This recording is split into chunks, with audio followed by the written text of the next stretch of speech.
Citra.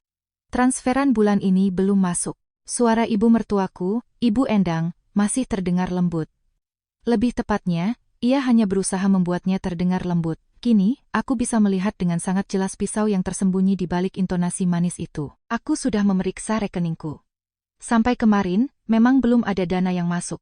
Aku mengerti kamu sibuk, tapi kalau menantu yang bahkan tidak pernah muncul di acara keluarga sekarang juga berhenti membantu secara finansial, rasanya agak keterlaluan, ya. Tidakkah kamu merasa begitu? Tangan yang menggenggam ponsel bergetar hebat. Rp50.000 itulah jumlah yang setiap bulan aku transfer ke ibu mertuaku. Selama 10 tahun, berarti sudah 120 kali transfer, dan sekarang, aku tahu persis kemana semua uang itu mengalir. Biaya persalinan di kamar VVIP sebuah rumah sakit ibu dan anak premium di Pondok Indah sebesar P200 juta. Uang muka untuk apartemen mewah, biaya interior, dan modal untuk sebuah kafe. Uang yang kukirimkan pada ibu mertuaku ternyata digunakan untuk membiayai anak yang dilahirkan suami dari wanita lain, serta untuk memulai hidup baru wanita itu. Ibu Endang. Suaraku terdengar luar biasa tenang, bahkan tidak bergetar sedikit pun. Coba minta uang itu dari menantu baru ibu. Keheningan total menyelimuti ujung telepon sana. Mereka tidak tahu. Mereka sama sekali tidak menyangka bahwa aku sudah mengetahui semuanya. Rumah sakit, apartemen, kafe. Dengan mengetahui semua detail pengkhianatan mengerikan ini, aku dengan dingin mempersiapkan pembalasanku. Perkenalkan, namaku Citra Wijaya. Usiaku 38 tahun, dan aku memimpin perusahaan IT milikku sendiri di kawasan SCBD, Jakarta. Aku mendirikan perusahaan ini 6 tahun yang lalu, saat usiaku 32 tahun. Saat itu, kami sudah menikah sekitar 4 tahun. Aku mengembangkan sebuah program perangkat lunak untuk manajemen inventaris gudang. Dan ternyata program itu jauh lebih diminati daripada yang pernah kubayangkan. Perusahaan yang kumulai dari sebuah kantor kecil kini telah berkembang menjadi bisnis kelas menengah yang kokoh dengan lebih dari 50 karyawan. Seiring pertumbuhan perusahaan, hidupku menjadi semakin gila. Aku berangkat kerja saat fajar dan pulang larut malam. Rapat dengan klien, pertemuan pengembangan produk baru, negosiasi dengan investor setiap hari terasa seperti medan perang. Tentu saja, karena kesibukanku itu, aku jadi semakin jarang muncul di acara keluarga besar suamiku. Untuk acara lebaran, aku masih berusaha menyempatkan waktu, tetapi untuk acara lain seperti ulang tahun pernikahan, tahlilan kerabat yang meninggal, atau ulang tahun para sesepuh, aku hampir selalu absen. Dan setiap kali itu terjadi, ibu mertuaku akan menelepon. Citra, kamu ingatkan Sabtu ini ada acara tahlilan untuk almarhum paman suami kamu? Maaf, Bu Endang. Akhir pekan ini sepertinya tidak bisa. Ada negosiasi penting dengan klien yang tidak bisa ditunda. Iya, ibu mengerti kamu sibuk. Kamu kan direktur utama, mau bagaimana lagi? Tapi karena kamu tidak bisa hadir langsung, setidaknya kamu harus mendukung status suamimu secara materi dan membantu keluarga, kan? Nada bicara Ibu Endang selalu lembut. Ia tidak menuduh atau memaksa, hanya mengingatkan tentang apa yang seharusnya kulakukan sebagai seorang menantu. Merasa bersalah, aku pun mengangguk di ujung telepon. Ibu butuh berapa? Yah, kamu tahu sendiri, kebutuhan keluarga selalu banyak. Tapi karena kamu seorang direktur, sepertinya, bukan? Rp50.000 sebulan rasanya cukup agar ibu bisa tenang mengurus rumah dan kebutuhan kerabat. Begitulah transfer otomatis itu dimulai dan berlangsung selama 10 tahun. Setiap tanggal 25, dari rekeningku, sejumlah Rp50.000 secara stabil berpindah ke rekening Ibu Endang. Beberapa tahun pertama, aku tidak terlalu memikirkannya. Membantu orang tua suami adalah hal yang wajar, dan karena aku tidak bisa meluangkan waktu untuk mereka, mengimbanginya dengan uang terasa seperti keputusan yang tepat. Namun seiring waktu, aku mulai merasa ada sesuatu yang tidak beres. Ibu mertuaku tinggal sendirian di sebuah rumah pavilion tua di Kebayoran Baru, dan Rp50 juta sebulan lebih dari cukup untuk kehidupan mewah seorang pensiunan. Namun, sesekali ia menelepon dan meminta tambahan. Bulan ini atap rumah harus diperbaiki. Atau banyak acara keluarga dan ulang tahun kerabat bulan ini. Dan ia akan meminta transfer tambahan. Musim semi tahun 2025. Perusahaan sedang bersiap meluncurkan produk baru. Kontrak dengan sebuah pusat logistik besar sudah di depan mata, dan aku praktis tinggal di kantor. Hari itu, aku bekerja dengan tim pengembang hingga pukul 2 pagi. Setelah itu, aku tidur sebentar di sofa ruanganku, dan pada pukul 7 pagi, aku sudah bersiap untuk rapat. Saat itulah suamiku, Bima, menelepon. Citra, malam ini aku ada makan malam dengan klien. Aku akan pulang telat. Baiklah, semoga berhasil. Hati-hati di jalan. Bima sudah bersamaku sejak perusahaan ini didirikan. Ia memulai sebagai manajer penjualan, dan ketika perusahaan berkembang, ia mendapatkan posisi Direktur Hubungan Masyarakat, Public Relations. Sejujurnya, kinerjanya tidak luar biasa, tetapi aku merasa demi menjaga keharmonisan rumah tangga dan karena ia adalah suami dari CEO, aku harus memberinya posisi itu. Siang harinya, kami mengadakan negosiasi penentu kontrak. Pertemuan itu sangat penting, jadi aku hadir bersama karyawan kunci dari divisi penjualan dan pengembangan. Bima juga ada di sana dalam kapasitasnya sebagai direktur. Ketika pertemuan selesai, perwakilan klien mengulurkan kartu namanya kepadaku. Ibu Citra, terima kasih atas penawaran yang luar biasa. Kami akan mempelajarinya dan menghubungi Anda minggu depan. Tiba-tiba Bima menyelah. Bapak Ivan, sistem perusahaan kami ini saya yang membangunnya sejak awal.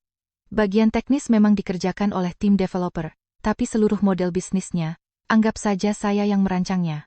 Aku tertegun sejenak. Bima tidak pernah terlibat dalam perencanaan dan hampir tidak ada hubungannya dengan pengembangan produk. Tapi aku tidak mungkin merendahkan suamiku di depan klien. Aku hanya tersenyum dan diam. Ketika kami kembali ke kantor, kepala akuntan kami, Dewi, dengan hati-hati masuk ke ruanganku. Ibu Citra, ada waktu sebentar? Tentu, Dewi. Ada apa? Saya sedang merekap laporan kartu kredit korporat bulan ini. Ada beberapa hal yang aneh. Dewi menyerahkan tabletnya padaku. Di layar, tertera laporan kartu kredit korporat milik Bima. Di kartu Pak Bima, ada beberapa transaksi di restoran-restoran mahal di Senopati, dicatat sebagai biaya representasi. Tapi di tanggal yang sama, divisi lain sudah mengajukan klaim biaya representasi dengan klien yang sama. Jadi ada pembayaran ganda. Begitu ya. Dan pembayaran di butik-butik anak ini saya sama sekali tidak mengerti, Bu. Ini sama sekali tidak bisa dikategorikan sebagai biaya representasi. Aku menatap layar dengan saksama. Sebuah klinik premium di Pondok Indah. Pameran perlengkapan bayi. Toko merek kereta bayi mewah. Ini jelas-jelas pengeluaran pribadi. Aku akan urus ini. Terima kasih, Dewi. Baik Bu Citra. Setelah Dewi keluar, aku lama menatap laporan itu. Perasaan bahwa ada sesuatu yang sangat salah mulai muncul, tetapi saat itu aku masih mencoba menepis pikiran-pikiran itu. Aku ingin percaya bahwa suamiku tidak akan menggunakan uang perusahaan untuk kepentingan pribadinya secara diam-diam. Malam itu, ketika aku pulang, Bima sudah ada di rumah. Ia sedang duduk di sofa sambil menonton TV. Tumben sudah pulang. Iya, makan malam dengan klien selesai lebih cepat. Aku tadi melihat laporan kartu kredit korporat. Ada beberapa transaksi aneh. Apa kamu sempat kehilangan kartu? Wajah Bima menegang sesaat, tetapi ia segera tersenyum santai. Oh, itu. Salah satu klien ada kebutuhan mendesak, jadi aku bayar pakai kartuku. Nanti uangnya diganti tunai. Termasuk perlengkapan bayi? Iya, anaknya baru lahir. Aku belikan sebagai hadiah dari perusahaan, kenapa tidak? Aku tidak bertanya lebih lanjut. Saat itu, aku memilih untuk percaya dan menutup mata. Atau lebih tepatnya, aku ingin menutup mata. Keesokan harinya, Ibu Endang menelepon. Citra, Sabtu ini ada tahlilan untuk paman suami kamu. Bisa datang? Maaf, Bu Endang, akhir pekan ini benar-benar tidak bisa. Karena urusan kontrak, saya harus di kantor bahkan di akhir pekan. Begitu, ya. Mau bagaimana lagi? Menantu kami kan bos besar. Tapi acara keluarga tetap harus dihormati. Jadi, tolong tambahkan sedikit uang untuk persiapan acara dan makan-makan untuk kerabat. Berapa yang Ibu butuhkan? Kerabat yang datang akan banyak, jadi sekitar Rp 25 juta cukuplah. Baik, akan saya transfer. Setelah menutup telepon, aku melakukan transfer. Di atas Rp 50 juta yang rutin, aku menambahkan Rp 25 juta lagi. Total Rp 75 juta mengalir ke keluarga suamiku bulan itu. Begitulah musim semi 2025 berlalu. Aku tenggelam dalam pekerjaan, sementara Bima terus memamerkan kartu nama direkturnya. Ibu mertuaku menelepon sebulan sekali, dan aku mentransfer uang tanpa pernah terlambat. Pada hari transfer otomatis yang ke-120, sebuah pikiran tiba-tiba melintas di benakku. Berapa total uang yang telah kukirim selama 10 tahun ini? Aku mengambil kalkulator. Rp 50.000 per bulan dikali 10 tahun adalah Rp 6 miliar. Jika ditambah semua transfer tambahan untuk hari raya dan acara keluarga, jumlahnya bisa lebih dari Rp 7 miliar. Dengan Rp 7 miliar, aku bisa membeli sebuah apartemen mewah di kawasan premium Jakarta, bahkan mungkin lebih dari satu. Tapi selama ini, aku tidak pernah sekalipun bertanya kemana sebenarnya uang itu pergi. Malam itu, entah kenapa aku tidak bisa tidur. Sambil berbaring menatap langit-langit, aku teringat laporan kartu kredit Bima. Perlengkapan bayi, klinik mewah, restoran mahal, dan Rp 50 juta yang setiap bulan diambil Ibu Endang. Rasanya semua itu saling terkait, tetapi aku belum bisa memastikannya. Namun, dadaku terasa sesak. Seolah-olah kebenaran yang selama ini kututupi mulai perlahan-lahan terbentuk. Keesokan paginya, setibanya di kantor, aku langsung memanggil Dewi. Dewi, bisakah kamu siapkan laporan lengkap semua kartu kredit korporat selama 2 tahun terakhir? Terutama, periksa dengan teliti kartu milik Pak Bima Prakoso. Baik Bu Citra, apa terjadi sesuatu? Tidak, hanya ingin melakukan audit internal. Dewi mengangguk dan keluar. Sore harinya, sebuah map tebal sudah ada di mejaku. Saat membukanya, aku sudah merasa akan menemukan sesuatu yang selama ini kuhindari. Tapi aku belum membayangkan betapa kejamnya pengkhianatan itu. Aku mempelajari map itu selama seminggu penuh, hampir tidak tidur. Siang hari aku menyelesaikan urusan pekerjaan, dan malamnya aku membuka laptop dan melacak setiap transaksi Bima. Aku memasukkan semuanya ke dalam Excel berdasarkan tanggal, tempat, dan jumlah, mencoba mencari sebuah pola.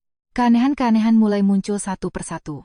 Struk dari restoran Italia mahal di Senopati biasanya tercetak setelah jam 8 malam pada hari kerja.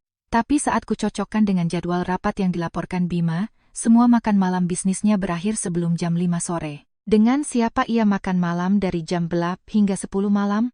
Yang lebih aneh lagi adalah pembelian perlengkapan bayi. Kereta bayi premium seharga Rp 35 juta. Satu set perabotan kamar bayi seharga Rp 20 juta. Kursi mobil impor seharga Rp 12 juta. Pembelian-pembelian besar ini terjadi secara intensif dari musim gugur tahun lalu hingga awal tahun ini. Aku ingat betul periode itu. Sekitar bulan September tahun lalu, Ibu Endang tiba-tiba menelepon. Citra, bulan ini genteng di rumah harus segera diganti. Biayanya mahal sekali. Maaf, bisa tolong tambahkan sekitar Rp 15 juta? Tentu. Bu Endang, akan saya transfer. Pada bulan Oktober dan November, aku juga mentransfer sejumlah uang tambahan dengan alasan serupa. Dan waktu itu sangat cocok dengan saat Bima aktif membeli perlengkapan bayi. Jantungku berdebar kencang, tapi aku masih belum bisa yakin. Mungkin ini hadiah untuk klien atau keponosahan, aku butuh bukti yang tak terbantahkan. Keesokan harinya, aku mencatat daftar restoran yang paling sering digunakan Bima untuk biaya representasi.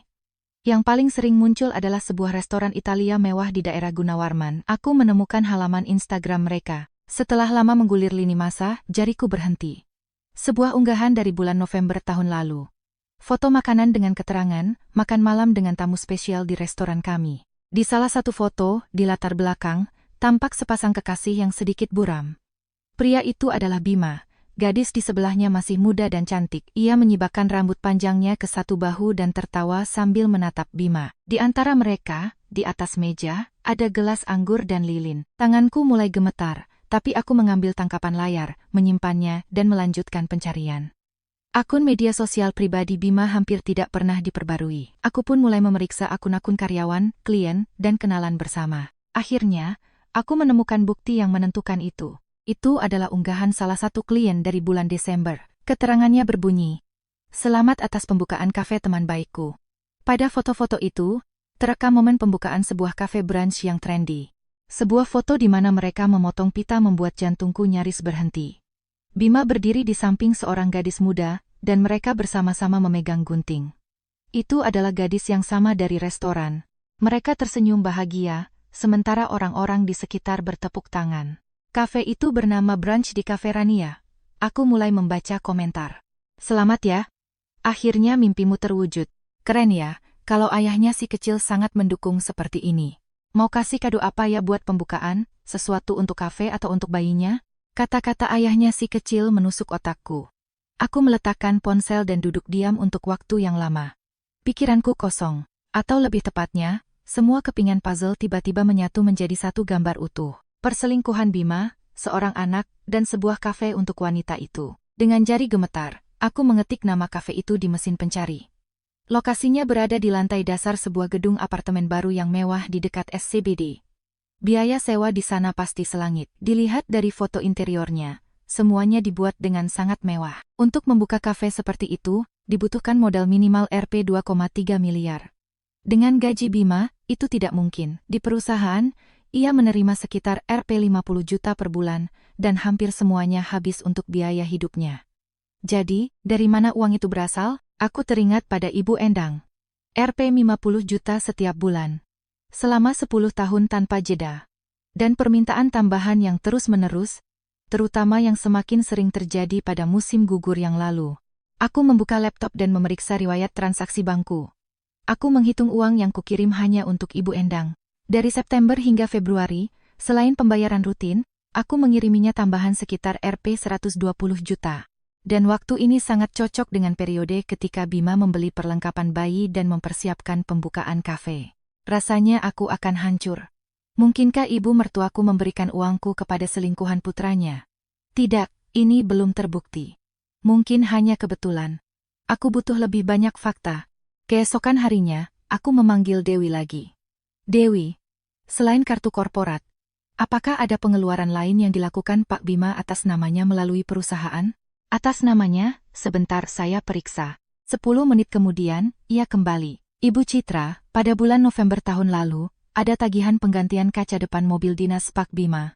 Tapi pada periode itu, dia sedang dalam perjalanan dinas ke luar negeri. Ini terasa aneh. Waktu itu saya tanya, dan dia bilang mobilnya diserahkan ke jasa supir sadar dan di sanalah rusak. Saya tidak mendalaminya lebih jauh. Supir sadar saat perjalanan dinas ke luar negeri? Iya, saya juga heran, tapi dia menyatakannya dengan sangat yakin. Aku memeriksa data perjalanan dinas Bima pada bulan November. Ia terbang ke sebuah pameran di Dubai selama 5 hari. Tetapi fakta bahwa mobil dinasnya selama itu berkeliling Jakarta adalah hal yang sangat absurd.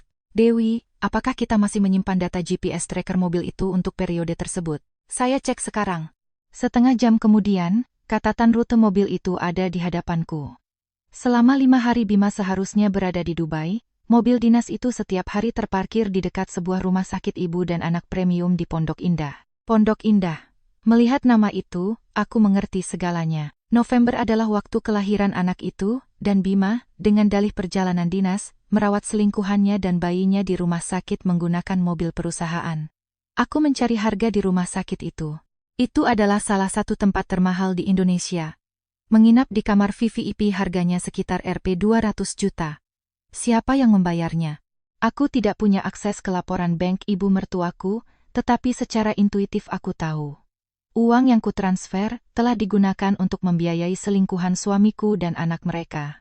Malam itu, setelah pulang ke rumah, aku tidak mengatakan sepatah kata pun kepada Bima. Seperti biasa, aku makan malam, menonton TV, dan pergi tidur. Tapi aku tidak bisa tidur. Mendengarkan dengkuran Bima, aku berpikir, apa yang ada di pikiran orang ini? Bagaimana rasanya membesarkan anak dari wanita lain dengan uang hasil kerja keras istrinya? Dan ibu mertuaku, bagaimana perasaannya menerima uang dari menantu yang tersiksa oleh rasa bersalah, lalu menggunakannya untuk mensponsori perselingkuhan putranya? Air mataku mengalir, tapi aku tidak menangis bersuara. Bukan karena takut membangunkannya, tetapi karena aku tidak ingin menunjukkan kelemahanku pada makhluk hina ini. Keesokan paginya, aku tidak pergi ke kantor, melainkan langsung ke kafe brunch itu. Brunch di Cafe Rania, di lantai dasar sebuah gedung apartemen mewah dekat sungai. Ketika aku membuka pintu, aku disambut oleh alunan musik jazz yang tenang, interior yang gaya dan mahal, dinding yang sepenuhnya tertutup tanaman hijau, dan pernak-pernik desainer yang lucu di ambang jendela. Di belakang konter, berdirilah dia. Secara langsung, Rania terlihat lebih muda daripada di Instagram. Sekitar 30 tahun, tidak lebih. Ia menyambutku dengan senyum cerah. Selamat datang. Sendirian? Iya. Iya. Silakan duduk di meja ini. Aku duduk di dekat jendela. Sambil berpura-pura mempelajari menu, aku mengamati kafe dengan saksama. Pandanganku tertuju pada sebuah foto berbingkai di dinding. Foto dari acara pembukaan. Bima dan Rania bersama-sama memotong pita. Senyum bahagia. Tanganku gemetar, tetapi wajahku tetap tenang. Siap memesan? Rania mendekat. Americano, tolong. Baik, 1 menit. Sambil ia membuat kopi, aku mempelajari setiap detail. Mesin kopi yang mahal, peralatan makan impor, etalase kue yang mewah. Semua ini dibangun dengan uangku. Uang yang kusisihkan dari diriku sendiri demi keluarga suamiku. Kopi diantar. Selamat menikmati. Terima kasih. Aku menyesap kopi. Rasanya enak, tapi hatiku terasa pahit. Saat keluar dari kafe, aku mengambil keputusan. Aku tidak akan lagi menutup mata. Aku tidak akan lagi bersabar. Sekarang waktunya mengumpulkan bukti. Bukan emosi, tapi fakta. Bukan dugaan, tapi dokumen. Aku akan membongkar kebusukan mereka dan mengambil kembali semua yang telah mereka curi dariku, sampai rupiah terakhir. Selama minggu berikutnya, aku secara metodis mengumpulkan bukti. Aku menekan semua emosi dan bertindak seolah-olah sedang menangani sebuah proyek bisnis yang rumit. Pertama-tama, aku mencari firma hukum, mencari pengacara spesialis perceraian, dan memilih Bapak Haryo Susanto, yang berspesialisasi dalam perceraian pemilik bisnis. Ketika kami bertemu di ruang rapat kantornya, Haryo memberikan kesan sebagai orang yang tenang namun sangat tajam. Ibu Citra, silakan ceritakan. Mari kita pahami dulu bagaimana saya bisa membantu Anda.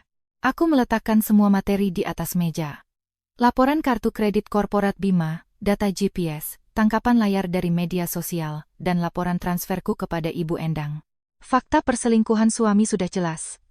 Apa yang sebenarnya ingin Anda ketahui? Ini bukan hanya soal perceraian. Saya ingin tahu persis kemana perginya uang yang saya transfer ke ibu mertua saya. Pengacara itu mengangguk. Kita perlu mendapatkan akses ke pergerakan dana di rekening ibu mertua Anda. Tapi menurut hukum, itu tidak mudah tanpa persetujuannya. Tidak ada cara lain, kita bisa melacak aliran keuangan si wanita itu sendiri. Jika ternyata rekeningnya menerima sejumlah besar uang dari ibu mertua Anda, dalam proses persidangan, kita bisa mengajukan permohonan untuk mendapatkan laporan banknya. Apa yang perlu dilakukan untuk itu? Pertama, kita periksa informasi bisnis wanita ini. Anda bilang dia punya kafe? Iya. Di Jalan Gunawarman. Buka bulan Desember tahun lalu. Haryo membuka laptopnya dan mulai mencari data. Baik Rania, 33 tahun. Izin usaha perorangan terdaftar pada November tahun lalu.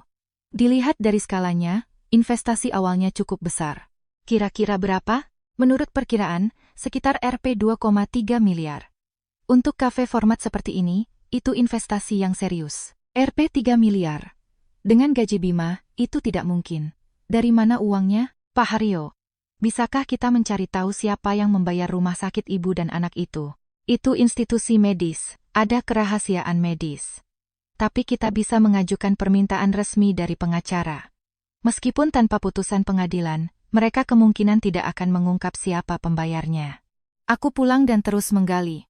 Aku masuk ke situs web rumah sakit di Pondok Indah itu. Biaya paket VVIP untuk persalinan dan pemulihan pasca melahirkan mulai dari Rp 200 juta. Jika dia melahirkan pada bulan November, berarti dia berada di sana sampai awal Desember. Aku memeriksa lagi transferku ke Ibu Endang. Oktober tahun lalu. Transfer rutin Rp 50 juta plus tambahan Rp 15 juta untuk perbaikan atap. November, transfer rutin Rp 50 juta plus tambahan Rp 25 juta untuk acara tahlilan. Total tambahan Rp 40 juta dalam 2 bulan. Tentu ini tidak cukup untuk seluruh biaya rumah sakit, tapi jelas merupakan bagian dari pembayaran. Malam itu juga, aku meminta bantuan Dewi. Dewi, bisakah kamu memeriksa laporan pengeluaran korporat Bima di mana ia melakukan transfer ke vendor berdasarkan nomor rekening? Ibu Citra, saya tidak bisa melihat rekening pribadi, tapi saya bisa memeriksa laporan uang muka di mana ia mengkompensasi pengeluarannya dari kas perusahaan. 2 hari kemudian, Dewi masuk ke ruanganku dengan wajah cemas. Ibu Citra, ini sangat aneh. Aku membuka file itu. Bima membuat banyak sekali laporan pertanggungjawaban dana. Pembelian voucher hadiah dari mal mewah untuk mitra senilai Rp 10 juta. Bantuan sponsor untuk kontraktor senilai Rp 45 juta. Biaya pemasaran senilai Rp 25 juta. Sulit untuk memeriksa apakah uang ini benar-benar sampai ke vendor, karena dokumen pendukungnya entah tidak ada atau palsu. Dewi, sejak kapan pengeluaran seperti ini dimulai? Sejak paruh kedua tahun lalu. Sebelumnya tidak pernah ada jumlah sebesar ini. Paruh kedua tahun lalu. Waktu ketika Rania hamil dan bersiap membuka kafe. Aku tidak tahan lagi. Tapi mendesak Bima sekarang terlalu dini. Aku butuh kartu truf terakhir yang menentukan. Keesokan harinya, aku berdiri di depan sebuah kompleks apartemen mewah, tidak jauh dari kafe. Hanya butuh 5 menit berjalan kaki. Aku menemukan alamat ini berkat geotak di media sosial. Aku mendekati petugas keamanan, berpura-pura sebagai kurir. Permisi, Ibu Rania tinggal di sini, apartemen 124, benar? Oh, iya, benar, tapi beliau sedang tidak ada. Biasanya siang hari di kafenya. Apartemen 124. Aku mengingat nomornya. Setelah pulang, aku mencari data sewa dan jual di kompleks itu. Harga beli mulai dari Rp 7 miliar. Harga sewa Rp 60 juta per bulan. Sekali lagi, jumlah yang tidak terjangkau bagi Bima. Malamnya, ketika Bima pulang kerja, aku sedang menyiapkan makan malam. Citra, bagaimana rapat hari ini? Biasa saja, kamu? Lancar juga. Negosiasi dengan klien berjalan sukses. Bohong. Aku sendiri yang memeriksa kalendernya. Tidak ada rapat apapun hari ini. Oh ya, baguslah. Aku tidak bertanya lebih lanjut. Kami makan malam dalam diam. Aku mencuci piring dan bersikap seperti biasa. Tapi di dalam diriku, hitungan mundur telah dimulai. Aku sudah punya hampir semuanya. Perselingkuhan Bima anak Rania, kafe dan apartemen, serta jejak keuangan yang mengarah ke perusahaanku. Tinggal satu hal lagi, membuktikan bahwa ibu mertuaku mentransfer uangku kepada Rania. Keesokan paginya, aku menelepon pengacaraku. Pak Haryo, bagaimana jika saya bertanya langsung pada ibu mertua saya? Saya tidak menyarankan itu. Dia bisa panik dan mulai menghilangkan bukti. Lalu apa yang harus saya lakukan? Kita sudah punya cukup bukti perselingkuhan untuk perceraian. Anda juga bisa mengajukan gugatan ganti rugi moral kepada si wanita itu. Tapi untuk membuktikan persekongkolan ibu mertua Anda dan menuntutnya atas perolehan tidak sah, Haryo berpikir sejenak. Apakah Anda punya akses ke percakapan mereka? SMS atau aplikasi pesan? Tidak. Jika kita bisa menemukan percakapan mereka, itu akan menjadi bukti 100%. Setelah menutup telepon, aku berpikir. Percakapan. Di mana bisa kudapatkan? Tiba-tiba aku mendapat ide. Ponsel Bima. Dia sering meninggalkannya di meja rumah. Aku tahu kata sandinya. Itu adalah tanggal pernikahan kami. Jika dia adalah perantara antara ibunya dan selingkuhannya, jejaknya pasti ada. Malam itu ketika Bima sedang mandi, aku diam-diam mengambil ponselnya, memasukkan kata sandi, dan membuka telegram. Sekilas, tidak ada yang mencurigakan. Tapi aku masuk ke folder archive chats dan menemukan apa yang kucari. Sebuah grup chat berisi 3 orang. Bima, Ibu Endang, dan Rania. Tanganku gemetar, tapi dengan kepala dingin aku menggulir riwayat percakapan. 15 Oktober 2024. Ibu Endang, Rania sayang, hari ini Ibu transfer sebagian uang untuk rumah sakit ya? Uang dari Citra sudah masuk. Rania. Terima kasih banyak, Bu. Minggu depan saya masuk rumah sakit. Bima, makasih ya Ma, nanti Bima ganti semuanya. 8 November 2024. Ibu Endang, Rania sayang, syukurlah cucu Ibu lahir sehat. Kalau butuh apa-apa, bilang saja. Rania. Terima kasih, Bu Endang. Berkat Ibu, saya bisa istirahat di kamar yang nyaman. Bayinya sehat. Bima? Ma? Bulan ini bisa minta tambahan lagi ke Citra? Ibu Endang, beres. Biar Mama yang urus. 20 Desember 2020 Fanta. Rania. Bu Endang, hampir semua siap untuk pembukaan kafe. Tinggal bayar sisa ke kontraktor. Ibu Endang. Berapa yang dibutuhkan? Rania. Sekitar 25 juta. Bu. Ibu Endang. Oke. Minggu ini Ibu kirim. Bima. Mama penyelamat. Bima janji pasti ganti. Aku tidak sanggup membaca lebih jauh. Pandanganku menggelap. Aku segera memotret semua percakapan itu dengan ponselku. Ini adalah bukti langsung. Suara air di kamar mandi berhenti. Aku buru-buru meletakkan kembali ponsel Bima dan duduk di sofa.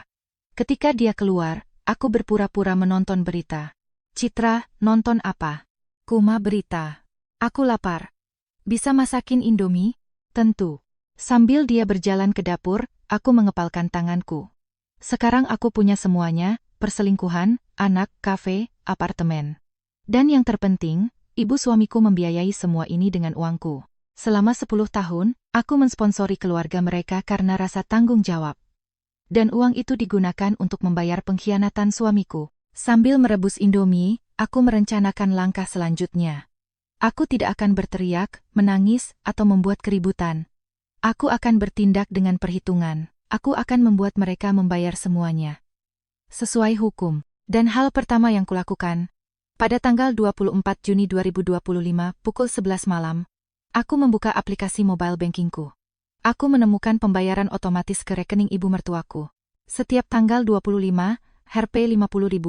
Selama 10 tahun tanpa henti. Jariku membeku di atas tombol hentikan. Aku tidak ragu lama. Klik. Pembayaran otomatis dibatalkan. Melihat notifikasi itu, aku merasakan beban berat terangkat dari pundakku. Dan pada saat yang sama, ketegangan mulai terasa. Permainan telah dimulai. Jika pasokan oksigen dihentikan, wajah asli mereka akan segera terlihat. Keesokan paginya, aku berangkat kerja lebih awal dari biasanya, sebelum Bima bangun. Aku tidak ingin melihatnya. Setibanya di kantor, aku langsung memanggil Dewi. Dewi, mulai hari ini, blokir kartu kredit korporat Bima Prakoso dan batalkan aksesnya ke mobil dinas. Bu Citra, kenapa mendadak sekali? Jika dia bertanya, katakan aku sendiri yang akan bicara dengannya. Lakukan sekarang juga. Baik, Bu. Kemudian, aku menelepon kepala keamanan, Victor. Victor, mulai hari ini, batasi akses untuk Bima Prakoso. Blokir kartunya untuk masuk ke ruang direksi, ruang server, dan akuntansi. Bu Citra, boleh saya tahu alasannya? Kita sedang melakukan audit internal. Detailnya nanti. Siap, laksanakan. Semua perintah telah diberikan. Kini, Bima bukan siapa-siapa di perusahaan. Tanpa kartu, tanpa mobil, tanpa akses ke ruang-ruang penting. Sekitar jam 10 pagi, dia meneleponku. Citra, kartuku tidak bisa dipakai. Aku mau makan siang sama klien. Tapi pembayarannya ditolak. Oh, itu karena kita sedang ada audit keuangan internal, jadi aku memblokir sementara semua kartu. Sedang ada pemeriksaan biaya representasi. Dan kamu bahkan tidak memberitahuku? Aku ini Direktur Humas. Justru karena kamu direktur. Audit dilakukan tanpa pemberitahuan sebelumnya. Bima sepertinya kehilangan kata-kata. Lalu sampai kapan kartunya diblokir? Sampai semua selesai diperiksa. Mungkin sekitar seminggu. Untuk sementara, bayar pakai kartumu sendiri. Citra, apa-apaan ini? Aku langsung menutup telepon. Tibalah tanggal 25. Sekitar jam 9 pagi, ibu mertuaku menelepon. Tepat seperti yang kuduga. Citra? Iya, Bu Endang. Transferan bulan ini belum masuk. Suaranya lembut, tetapi ada sedikit kepanikan di dalamnya. Oh maaf Bu, mungkin saya lupa. Nanti saya lihat. Iya, kamu kan sibuk. Ibu mengerti. Tapi, Citra, ibu sekarang sangat butuh uang. Sudah akhir bulan. Memangnya ada apa, Bu? Tidak ada apa-apa. Hanya untuk kebutuhan rumah tangga saja tidak cukup. Lalu ia melanjutkan, aku mengerti kamu sibuk, tapi kalau menantu yang bahkan tidak pernah muncul di acara keluarga sekarang juga berhenti membantu secara finansial, rasanya agak keterlaluan. Ya, tidakkah kamu merasa begitu? Mendengar itu, semua emosi yang telah kupendam selama 10 tahun meluap ke tenggorokan. Tapi aku tetap menjaga ketenangan yang dingin. Ibu Endang, coba minta uang itu dari ibu cucu baru ibu. Keheningan menyelimuti telepon. 5 detik, 10 detik. Apa? Suara ibu mertuaku berubah drastis. Semua kelembutan lenyap, yang tersisa hanya nada tajam. Citra, apa yang kamu bicarakan? Saya tahu untuk apa ibu menggunakan uang saya. Untuk rumah sakit di Pondok Indah, untuk sewa apartemen mewah, untuk membuka kafe. Saya tahu ibu mentransfer semuanya ke Rania. Kamu, saya sudah membaca percakapan kalian di ponsel Bima. Uang dari Citra sudah masuk, akan kutransfer untuk rumah sakit. Kalau butuh uang untuk interior, bilang saja. Saya sudah melihat semuanya. Ibu mertuaku terdiam. Selama 10 tahun, ibu menekan rasa bersalah saya karena saya sibuk bekerja dan melewatkan acara keluarga. Ibu bilang saya harus mengimbanginya dengan uang. Saya percaya pada ibu dan saya membayarnya. Tapi saya tidak pernah menyangka ibu akan mensponsori persalinan selingkuhan suami saya. Citra, itu tidak benar. Ibu tidak akan mendapatkan sepeser pun lagi dari saya. Sekarang, peras saja uang dari menantu kesayangan ibu, si Rania itu. Beraninya kamu bicara seperti itu pada ibu suamimu. Ibu Endang mulai berteriak. Tapi itu tidak lagi mempengaruhiku. Pengacara saya akan menghubungi ibu. Selamat tinggal. Aku menutup telepon. Ponsel berdering lagi, tapi aku mengabaikannya. Dia menelepon 10 kali berturut-turut. Setengah jam kemudian, Bima menelepon. Citra, apa yang sudah kamu lakukan? Apa yang aku lakukan? Ibu menelepon sambil menangis. Katanya kamu menolak memberi uang dan bicara yang tidak. Aku hanya mengatakan fakta. Fakta apa? Kamu sudah gila, ya? Suaranya bercampur antara panik dan marah. Bima, aku memanggil namanya dengan dingin. Pulang ke rumah jam 8 malam ini. Kita perlu bicara. Kalau kamu tidak datang, aku akan langsung ke langkah berikutnya. Langkah apa lagi? Kamu benar. Benar. Aku kembali menutup telepon. Siangnya, aku menelepon pengacaraku. Pak Haryo, kita mulai. Anda siap? Tentu, Bu Citra. Anda berencana bicara dengan suami malam ini. Akan direkam? Iya. Kalau begitu, ada beberapa aturan. Pertama, jangan ada agresi atau hinaan dari pihak Anda. Kedua, rekam dengan jelas momen di mana dia mengakui kesalahannya. Ketiga, jangan ada ancaman atau tuntutan ilegal. Saya mengerti. Dan Bu Citra, jika dia memohon pengampunan, jangan goyah. Orang yang berkhianat sekali akan berkhianat lagi. Jangan khawatir. Saya sudah memutuskan. Setelah menutup telepon, aku mengirim pemberitahuan ke seluruh karyawan. Mulai besok, perusahaan akan memulai proses audit internal. Perhatian khusus akan diberikan pada laporan keuangan Departemen Hubungan Masyarakat dan pengeluaran untuk keperluan representasi. Mohon siapkan semua dokumen yang relevan. Bima memimpin departemen itu. Melihat pemberitahuan ini, dia akan langsung sadar bahwa jeratnya semakin ketat. Pukul 8:10, aku duduk di ruang tamu menunggu Bima. Perekam suara di ponselku sudah menyala. Tepat pukul 8, kunci pintu berbunyi. Bima masuk, wajahnya merah padam, matanya gelisah. Citra, apa yang sebenarnya terjadi? Apa yang kamu katakan pada ibu? Duduk. Aku menunjuk ke sofa. Dia ragu-ragu, tapi kemudian duduk. Bima, siapa itu Rania? Pemilik brunch di Cafe Rania di Gunawarman. Kafe itu buka bulan Desember, dan di Instagramnya ada foto kalian berdua memotong pita. Bima pucat pasi. Itu hanya teman. Diundang ke acara pembukaan, jadi aku datang untuk memberi selamat. Lalu persalinan teman ini, kenapa ibumu yang membayarnya? Pada bulan November, saat kamu pura-pura dinas, mobil dinasmu selama 5 hari terparkir di rumah sakit di Pondok Indah. Data GPS-nya ada padaku. Bima membuka dan menutup mulutnya seperti ikan. Citra, dengar, aku bisa jelaskan semuanya. Aku tidak mau dengar penjelasanmu. Jawab satu pertanyaan saja. Aku menatap matanya lekat-lekat. Apakah itu anakmu? Hening. Keheningan yang panjang dan berat. Kemudian, Bima menundukkan kepalanya dan bergumam. Maafkan aku. Pada saat itu, semuanya benar-benar berakhir. Suamiku punya anak di luar nikah dan selama ini menghidupi keluarga keduanya dengan uangku, uang yang kuberikan pada ibunya. Ibumu tahu semuanya. Dia hanya mencoba membantuku. Dengan uangku. Citra, sungguh, maafkan aku. Kejadiannya begitu saja. Begitu saja kamu selingkuh? Begitu saja dia melahirkan? Dan begitu saja kamu membukakan kafe untuknya? Bima tidak bisa menjawab. Bima, kemasi barang-barangmu. Apa? Mulai hari ini, kamu tidak lagi tinggal di sini. Apartemen ini atas namaku, dibeli sebelum menikah. Kamu tidak punya tempat di sini. Citra, kumohon, beri aku satu kesempatan. Aku salah. Aku akan akhiri semuanya dengan Rania. Lalu anaknya? Anaknya. Kita anggap saja tidak ada. Tidak, aku akan membayar tunjangan anak, tapi kita tidak harus bercerai karena ini, kan? Aku tertawa sinis. Sungguh tidak masuk akal, kamu sungguh luar biasa. 10 tahun membohongiku, menghidupi wanita lain dengan uangku, melibatkan ibumu sebagai kaki tangan. Dan sekarang kamu minta maaf? Citra, besok kamu juga tidak perlu datang ke kantor. Aku pecat kamu dari posisi direktur. Dan terkait penggelapan dana perusahaan, aku akan membuat laporan. Semua dokumen akan kamu terima dari pengacaraku. Bima semakin pucat. Perusahaan juga akan kamu ambil. Kamu tahu kan, tanpaku, aku yang mencari klien. Berhenti berbohong. Kamu tidak pernah membawa satu klien pun. Semuanya dikerjakan oleh tim penjualan dan pengembangan.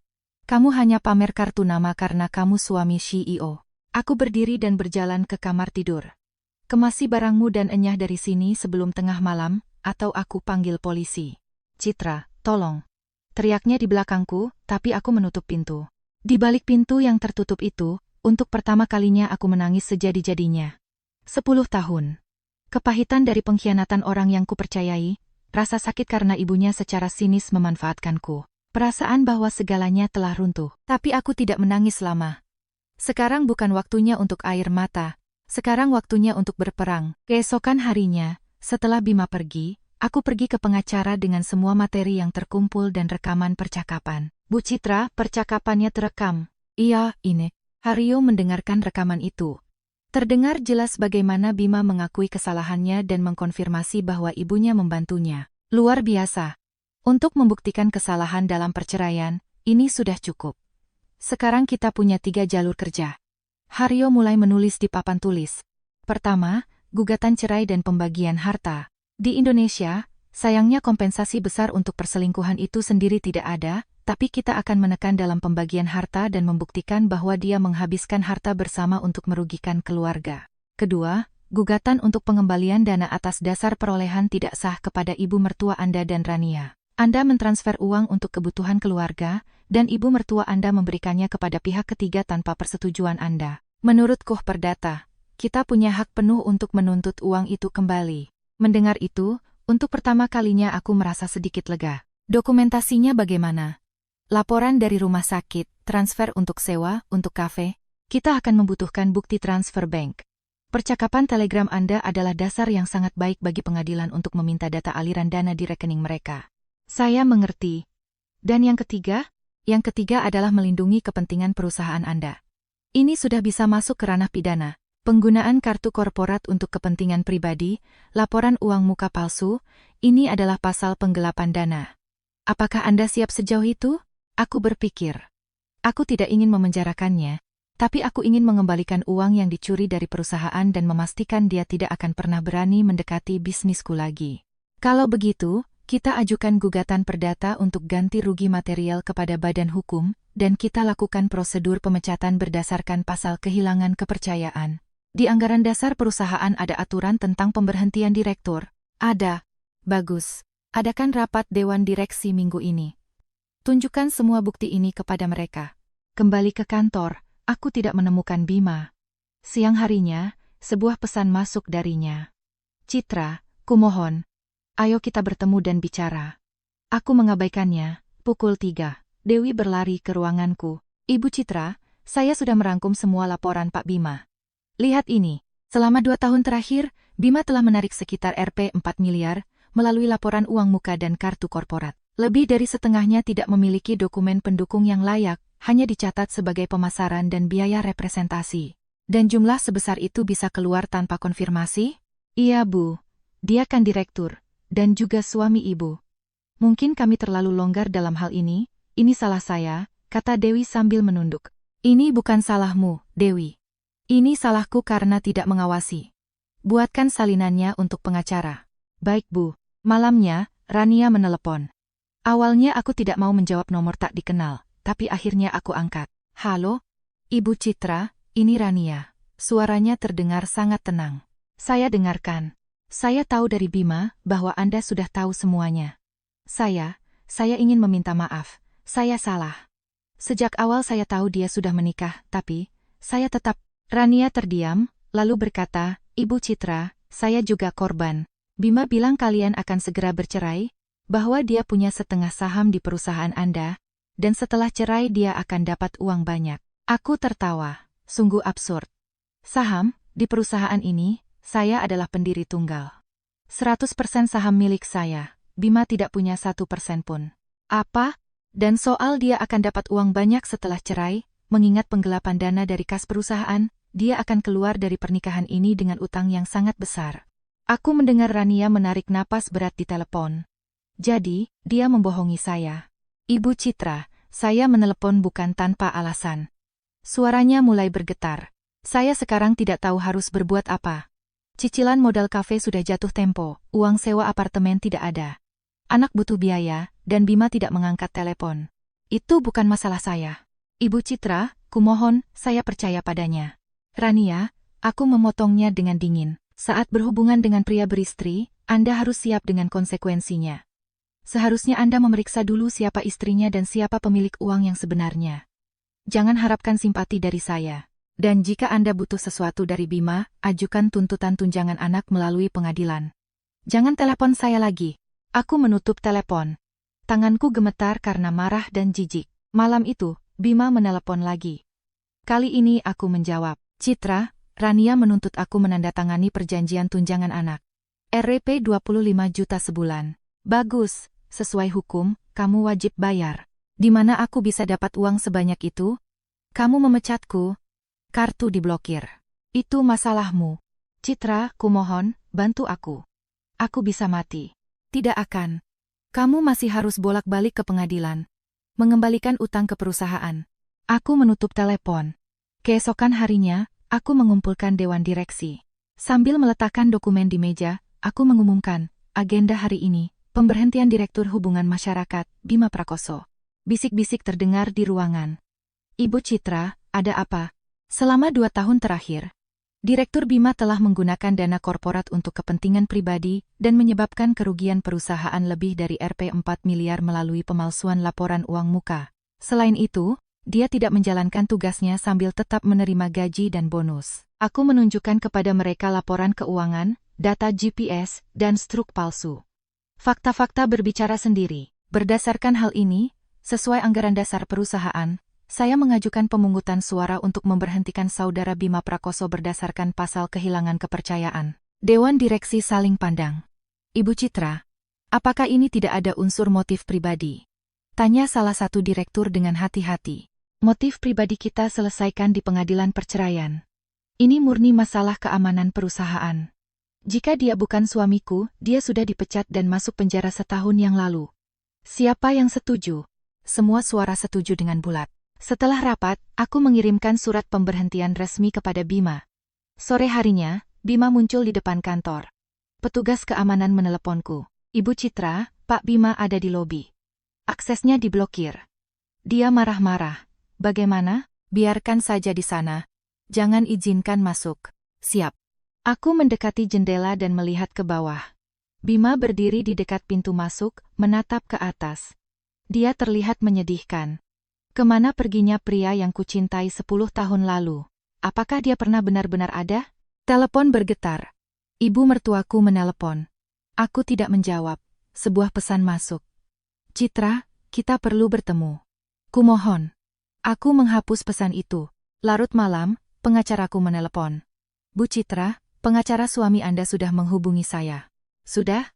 Iya, mereka menawarkan kesepakatan damai. Perceraian cepat, tapi mereka meminta agar kita tidak mengajukan gugatan penggelapan dan membiarkannya mendapatkan sebagian harta. Tolak.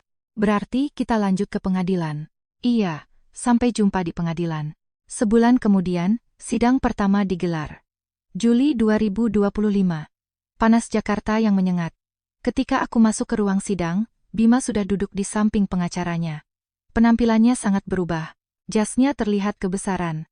Wajahnya tirus. Hakim masuk dan sidang dimulai. Haryo berdiri. Yang Mulia, penggugat menuntut pembatalan perkawinan karena kesalahan tergugat sehubungan dengan perselingkuhan, serta pembagian harta. Selain itu, diajukan gugatan perdata terpisah untuk menuntut ganti rugi dari tergugat sebesar Rp 4 miliar sebagai kompensasi atas kerugian yang ditimbulkan pada perusahaan penggugat. Pengacara Bima menolak. Yang Mulia, klien saya mengakui fakta perselingkuhan, namun jumlah kerugian perusahaan yang diklaim terlalu dibesar-besarkan. Banyak dari pengeluaran tersebut bersifat representatif dan diperlukan untuk bisnis. Diperlukan untuk bisnis, sela Haryo. Pembelian kereta bayi, pembayaran rumah sakit bersalin mewah, dan pembelian perabotan untuk kafe selingkuhannya. Apakah itu pengeluaran representatif? Hakim mengerutkan kening sambil membolak-balik dokumen. Pihak tergugat, apakah ada bukti sifat bisnis dari pengeluaran ini? Pengacara Bima ragu. Klien saya mengakui sebagian penggunaan dana yang tidak semestinya, tetapi bersikeras bahwa jumlah Rp 4 miliar tidak berdasar. Jumlah itu berdasar. Haryo menyerahkan map tebal kepada hakim. Di sini ada hasil audit independen dan konfirmasi dari para vendor. 70% dari struk terbukti palsu atau tidak ada hubungannya dengan kegiatan perusahaan. Saya terima sebagai bukti, kata hakim. Setelah sidang, Bima mencoba mendekatiku di koridor. Citra, tunggu. Haryo, kita pergi. Aku bahkan tidak meliriknya. Kembali ke kantor, aku bertemu Dewi. Ibu Citra, bagaimana sidangnya? Semua berjalan sesuai rencana. Laporanmu sangat membantu. Dewi. Terima kasih. Syukurlah. Tapi Bu Citra. Dewi merendahkan suaranya. Di kantor ada gosip. Semua orang tahu Anda akan bercerai dengan Pak Bima. Aku tahu. Hal ini tidak bisa disembunyikan. Apakah ini berat untuk ibu? Di mata Dewi, terbaca simpati yang tulus. Tidak apa-apa, aku malah lebih lega, tidak perlu lagi hidup dalam kebohongan. Malam itu, aku menerima salinan gugatan dari Rania kepada Bima tentang penetapan ayah dan tuntutan tunjangan anak. Rp 25 juta per bulan. Sambil menatap kertas itu, aku berpikir, dari mana Bima akan mendapatkan uang sebanyak itu? Dipecat dengan tidak hormat, kartuku diblokir. Ibunya tidak bisa lagi memeras uang dariku. Keesokan harinya, sebuah pesan datang dari ibu mertuaku. Citra, ibu salah. Tolong, mari kita bicara. Demi Tuhan. Untuk pertama kalinya dia mengakui kesalahan, tapi aku tidak menjawab apa-apa. 2 minggu kemudian, sidang kedua digelar. Kali ini, kasus yang disidangkan adalah gugatanku kepada Rania dan Ibu Endang atas perolehan tidak sah. Rania hadir di ruang sidang. Melihatku, dia langsung menundukkan kepala. Haryo memaparkan bukti. Tergugat Rania menjalin hubungan di luar nikah dengan suami penggugat. Mengetahui bahwa dia sudah menikah, Rania menerima keuntungan materi yang signifikan darinya dan ibunya, yang sumbernya adalah dana dari penggugat. Pengacara Rania membantah. Klien saya telah disesatkan. Bima Prakoso menjanjikannya perceraian yang akan segera terjadi, dan mengklaim bahwa itu adalah uang pribadinya. Disesatkan, Haryo menampilkan cetakan di layar. Ini adalah percakapan dari aplikasi pesan antara Bima dan Rania. Kutipan, hati-hati ya, jangan sampai istriku curiga. Dia tahu betul status tergugat. Rania menjadi pucat. Selanjutnya, tergugat Rania menerima keuntungan materi yang tidak sah dari ibu mertua penggugat, Ibu Endang. Dari Oktober hingga Februari, total Rp 300 juta ditransfer ke rekening Rania dan kontraktor kafenya. Hakim memeriksa bukti transfer. Di mana bukti bahwa dana ini milik penggugat? Ini adalah laporan bank klien saya. Haryo menyerahkan dokumen. Setiap tanggal 25, dia mentransfer Rp 50 juta kepada Ibu Endang. Dan transfer dari Ibu Endang ke Rania dilakukan pada hari berikutnya atau sehari setelah dana tersebut masuk. Lebih jauh lagi, dalam obrolan grup, Ibu Endang secara eksplisit menulis. Uang dari Citra sudah masuk, sekarang akan kutransfer untuk kafe. Keheningan menyelimuti ruangan. Bima duduk sambil menggigit bibirnya. Rania menyembunyikan wajahnya. Pengacara para tergugat tidak bisa berkata-kata. Di luar ruang sidang, Rania menghalangi jalanku. Ibu Citra. Menyingkir. Maafkan saya. Saya benar bersalah. Tapi saya juga ditipu. Bima membohongi saya. Aku menatap matanya lekat-lekat. Saya tidak peduli dia membohongi Anda atau tidak. Anda secara sadar tidur dengan pria beristri, dan sekarang Anda akan menanggung konsekuensinya. Tapi saya harus membesarkan anak. Sendirian. Tuntut uang dari Bima, dan jangan coba memelas. Aku melewatinya. Di tempat parkir, Bima menyusulku. Citra. Aku tidak berhenti. Ayo kita bicara, kumohon. Dia mencoba meraih tanganku. Lepaskan tanganmu. Suaraku sedingin es. Citra, aku sekarat. Tidak ada yang mau mempekerjakanku. Setelah kamu memekatku dengan pasal seperti itu. Rania menuntut tunjangan. Ibu hampir kena serangan jantung. Terus, tolong bantu aku. Kita sudah bersama selama 10 tahun. Aku menatapnya dengan pandangan jijik. Kamu yang mengkhianati 10 tahun itu. Jangan pernah bicara padaku lagi. Sampai jumpa di pengadilan. Aku masuk ke mobil. Di kaca spion, aku melihatnya berdiri di tengah tempat parkir. Pria yang menyedihkan dan hancur. Dulu, mungkin aku akan kasihan padanya. Tapi sekarang aku tahu, dia sendiri yang memilih jalan ini. Kembali ke kantor. Aku mengumpulkan para manajer puncak. Ibu Citra, apa yang akan kita lakukan dengan posisi Direktur Humas? Gabungkan departemen itu dengan departemen penjualan. Kepala penjualan yang akan memimpinnya. Mengerti. Dan satu lagi, mulai bulan ini, audit internal menjadi rutin. Hal seperti ini tidak boleh terulang lagi. Sore harinya, Haryo menelepon. Bu Citra, jawaban resmi dari bank mengenai rekening Ibu Endang telah tiba. Jumlah yang ditransfer ke Rania bahkan lebih besar, Rp 350 juta. Begitu rupanya. Dan dari rumah sakit di Pondok Indah juga datang jawaban atas permintaan pengadilan. Dari total Rp 200 juta untuk kamar VVIP, Rp 50 juta dibayar melalui transfer dari rekening Ibu Endang. Jadi totalnya, kita bisa menuntut Rp 400 juta sebagai perolehan tidak sah.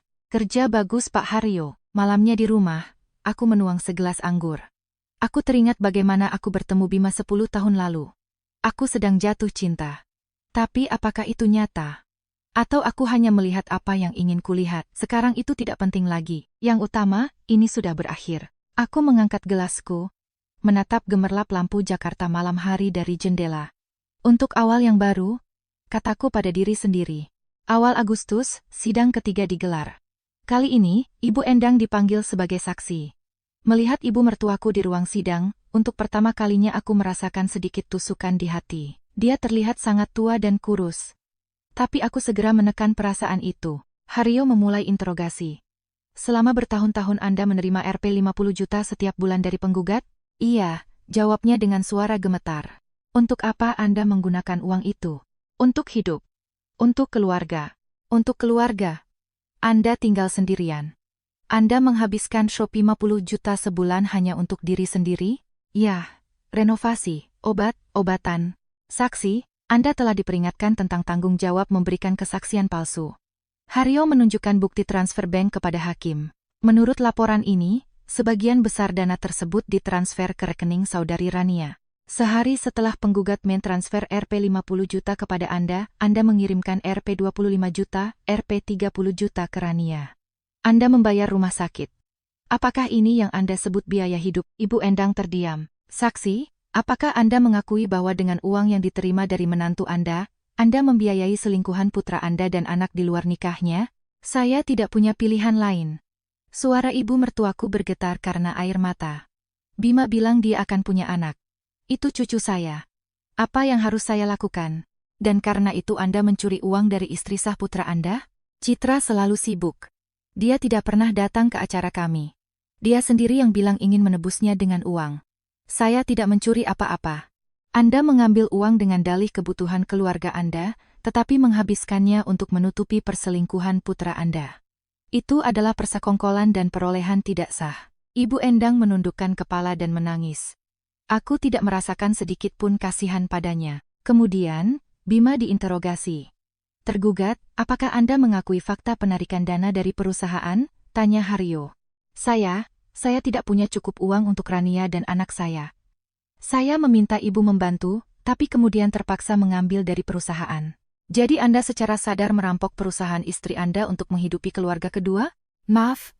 Kepada siapa Anda mengatakan maaf? Bima menatapku. Citra, maafkan aku. Aku hanya bingung. Pertanyaan untuk tergugat selesai, simpul Haryo dengan singkat. Setelah sidang, Ibu Endang mencegatku di koridor. Citra, kumohon, hentikan ini. Bima bisa dipenjara karena utang. Rumahku akan disita untuk membayar gugatan. Aku ini keluargamu. Keluarga? Suaraku dingin seperti es. Keluarga tidak membayar pelacur di belakang menantunya. Keluargaku adalah diriku sendiri. Dan jangan pernah lagi menyebut dirimu keluargaku. Aku berbalik dan pergi, meninggalkannya menangis di koridor. Akhir Agustus 2025, sidang terakhir. Semua orang ada di sana, aku, Bima, Rania, dan Ibu Endang. Masing-masing di tempatnya, 3 bulan lalu, mereka bersatu, menghabiskan uangku dan tertawa di belakangku. Sekarang Rania menuntut Bima untuk tunjangan anak, Ibu Endang berutang besar, dan Bima diambang kebangkrutan. Pembacaan argumen akhir dimulai. Haryo tampil cemerlang, menguraikan segalanya. Perselingkuhan, pencurian dari perusahaan, manipulasi keuangan oleh ibu dan selingkuhan. Kemudian, hakim memberiku kesempatan bicara. Aku berdiri, aku sudah menyiapkan pidato, tapi aku tidak melihatnya. Yang mulia, selama 10 tahun, saya mencoba menjadi istri yang baik. Saya bekerja keras untuk memastikan masa depan keluarga kami. Saya menyalahkan diri sendiri karena kurang meluangkan waktu untuk kerabat suami saya dan mentransfer sejumlah besar uang kepada mereka. Menganggapnya sebagai kewajiban saya. Tapi saya tidak tahu bahwa dengan uang itu, suami saya membeli kereta bayi untuk anak orang lain, dan ibu mertua saya membayar kamar VIP untuk selingkuhannya. Ruangan hening. Saya dikhianati oleh semua orang. Suami, ibu mertua, orang yang saya anggap keluarga. Bima mengklaim kami bersama selama 10 tahun.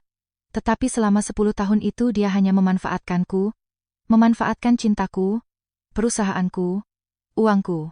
Bima menunduk, Ibu Endang. Aku menatap ibu mertuaku. Anda memainkan perasaan bersalah saya dan mensponsori pengkhianatan. Dia terisak. Rania. Aku mengalihkan pandanganku padanya. Anda tahu dia sudah menikah. Tetapi Anda memilih untuk menjadi simpanan. Sekarang, bayarlah harganya. Aku berbalik ke arah hakim. Yang mulia, saya tidak hanya ingin mengembalikan uang saya ingin mengembalikan martabat saya. Tuntutan finansial saya adalah hal minimum dibandingkan dengan apa yang telah mereka hancurkan. Saya mohon pengadilan untuk memberikan keputusan yang adil, agar saya bisa benar-benar menutup halaman ini dalam hidup saya. Aku duduk. Hakim mengangguk dan masuk ke ruang musyawarah. Putusan akan diumumkan 2 minggu lagi, pada 15 September 2055. Pengumuman putusan. Hakim membacakan putusan dengan nada kering dan resmi. Perkawinan antara Citra Wijaya dan Bima Prakoso dibatalkan. Tuntutan penggugat CW mengenai pembagian harta dikabulkan. Menghukum tergugat BP untuk membayar ganti rugi material kepada perusahaan penggugat sebesar Rp 4 miliar. Menghukum para tergugat, Ibu Endang dan Rania, untuk membayar secara tanggung renteng jumlah perolehan tidak sah sebesar Rp 400 juta. Menghukum tergugat Rania untuk membayar kompensasi kerugian moral sebesar P80 juta. Palu hakim diketuk. Semuanya berakhir. Tuntutanku dikabulkan hampir seluruhnya. Keluar dari ruangan, Haryo menjabat tanganku. Selamat Bu Citra. Menagih jumlah sebesar itu tidak akan mudah. Kemungkinan besar mereka akan mengajukan pilot atau membayar dengan mencicil dari gaji selama bertahun-tahun. Saya tidak peduli berapa lama waktu yang dibutuhkan. Yang penting, keadilan telah ditegakkan. Di tempat parkir. Untuk terakhir kalinya aku melihat Bima. Dia berdiri dari kejauhan dan menatapku. Tapi tidak berani mendekat. Aku masuk ke mobil dan pergi. Tanpa menoleh ke belakang. 6 bulan kemudian. Maret 2026. Aku berdiri di upacara peresmian kantor baru kami di sebuah gedung pencakar langit di SKBD. Lantai 10 sebuah menara dengan pemandangan panorama. Logo perusahaanku bersinar terang di dinding. Para karyawan bertepuk tangan. Ibu Citra, selamat. Ibu telah melakukan pekerjaan yang luar biasa. Aku tersenyum. Ini adalah pencapaian kita bersama. Terima kasih untuk kalian semua. Dewi mendekat dan berbisik, Bu Citra, hari ini pembayaran pertama dari jurusita atas utang Pak Bima sudah masuk. Sejumlah Rp 7 juta. Begitu ya, bagus. Untuk melunasi utang Rp 4 miliar dengan sisilan Rp 7 juta per bulan, dia akan membayarnya seumur hidup.